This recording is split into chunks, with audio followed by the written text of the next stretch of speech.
The roar. Inside silence. Even in the deepest, most ancient silences of history, there exist some names, rare, resonant, untamed, whose echoes continue to roar across the winds, long after centuries have crumbled into dust.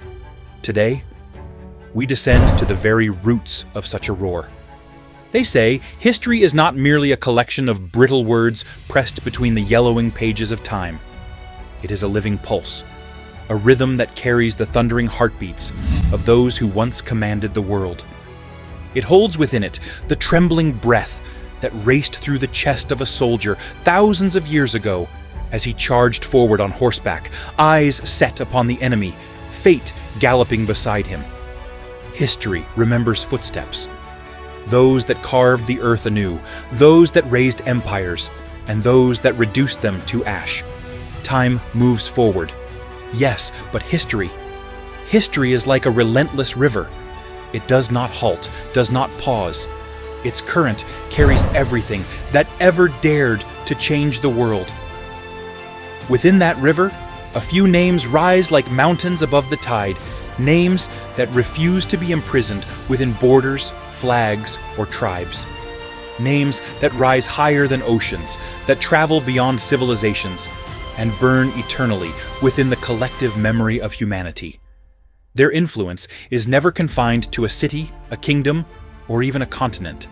They become flames, slowly, steadily sweeping across the entire world. One such name. A name that did not merely shift empires, but altered the very direction of time itself. And today, we stand at the threshold of that name. A name that made mighty empires tremble. A warrior whose army's movements sent tremors through royal lineages, whose horses' hooves echoed from the icy mountains of the east to the scorching deserts of the west. His shadow spread like waves, vast, unstoppable, so powerful that even after centuries, its echo still vibrates across the pages of history. This is the story of Genghis Khan, a storm that redrew the map of the world. But every storm begins with the faintest tremor. The tremor of this story began with the birth of a child, the birth of destiny, the year 1162. Mongolia's icy winds slashed across the endless steppes. Snow shimmered like silver frost upon mountains that conversed with the sky. The sprawling grasslands stretched so far that the horizon itself felt tired trying to contain them. In the midst of these boundless plains stood a lone tent, fragile yet more significant than any palace inside that tent. A cry split the silence, a cry that was not merely a sound, but a prophecy for the ages. A child had been born. His name, Temujin. Legend says the infant emerged with a blood clot clenched in his fist. In Mongol tradition, this was no ordinary occurrence. It was a sign, a burning omen that the child was destined for power, conflict, and storms that would shake the world. His mother, Hoelun, held the newborn against her chest, looked into his fierce, unblinking eyes, and whispered, "You are not ordinary. You are destiny." It was not a blessing, it was a prophecy, and time, patient, ruthless, honest, would one day prove it true. The first sparks of struggle. But destiny never walks an easy road. Temujin's childhood was carved out of hardship, marked by wounds that shaped his soul long before he understood the world. He had barely begun to speak when tragedy struck his father. Yasuge, a respected leader, was poisoned in a political conspiracy. With his death, the support of the clan evaporated like mist in the desert sun.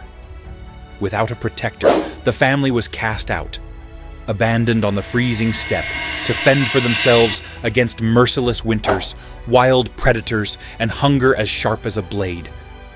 There was no food, no shelter worth the name, no allies to rely on, only the wide open sky, echoing with the distant howls of wolves, and a family struggling to survive. But nature has a strange rule. Where darkness is deepest, the brightest fires take birth. Temujin's childhood was a battlefield against hunger. He learned to break frozen river ice with bare hands just to drink water. He gathered wild berries, chewed on roots, and hunted small creatures to keep death at bay. He ran over jagged rocks, searched for moisture in tree roots, and learned a single lesson each day. Survival is a weapon. These hardships did not break him. They forged him. They lit a fire in his veins, a fire that no storm, no winter, no enemy could extinguish. The first rebellion. The first roar. Then came the day that gave this fire a voice. A boy from the clan, older, stronger, tried to humiliate Temujin, mocked his weakness, laughed at his poverty, tried to crush the little spark he saw in him. But Temujin was no longer a frightened child. He was a rising ember. With relentless determination, he fought back, not with the strength of his arms, but with the strength of his will. There was no hatred in his eyes, only an unbreakable resolve. He would not bow. He would not shatter. And that day, for the first time, Temujin roared. It was not the roar of a child. It was the roar of a destiny waking up. A roar so deep, so fierce, that even after centuries, history still seems to remember it. The broken boy rose from the ashes, and the fire within him began to burn, to grow, to devour the darkness around him. This fire would one day reshape continents, dismantle kingdoms, build a new world order, and forge the name the world would fear and admire in equal measure. Genghis Khan, the steppes that forged a storm. The Mongolian steppe is not merely land. It is a test, a crucible that separates the weak from the destined. Every gust of wind carries ancient stories. Every open field whispers of warriors long gone.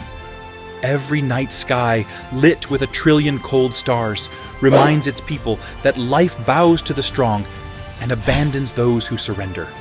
In this harsh land, Temujin grew not in comfort, but in conflict. Every challenge became a lesson.